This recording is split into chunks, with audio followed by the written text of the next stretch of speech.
Isang magandang buhay ang nasa kanya. Mapagmahal na pamilya, mabubuting kaibigan, at gwapong mapapangasawa. Magpapapose ka? Yung hinahanap mong babae dito sa Korea, nakita mo na ba? Napakaliit lang ng bansang ito pero hindi mo pa rin siya natatagpuan. Paano kung ang lahat ng ito ay mawala?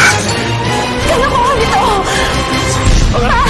Si Dayashi, nasaan? Ikaw ang Angel of Death. Hindi ka pa nakatakdang mamatay. Sa loob ng 49 days, kailangan mo makahanap ng 3 taong nagmamahal sa'yo ng totoo. Tapos pwede ka na makabalik. Pag umiyak sila, yun ang proof na iniisip ka nila. 3 patak ng totoong luha, yun ang kailangan mo. Yan ang luha ng taong namatayan ng kaibigan. Ang kanya ay luha ng taong nagpapanggap lang.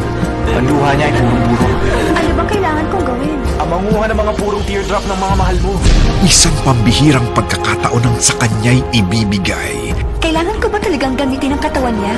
May dahilan ng lahat ng nangyayari sa bawat tao. Ako si Dayanshin. Para malantadang kataksilan. Mga sinungaling! Bakit ang best friend ko at fiancé ko pa magtatrader sa akin? At mapatunayan ang tunay na pag-ibig. Bakit naaalala ko sa kanya si Dayan?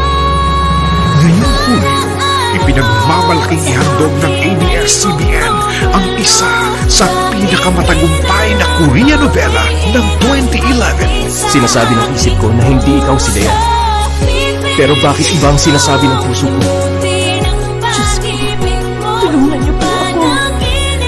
Kailangan kong mabuhay. Kailangan kong mabuhay. Ito ang kwento na magpapatunay na walang halaga ang buhay kung walang tunay na pagmamahal. Pure love.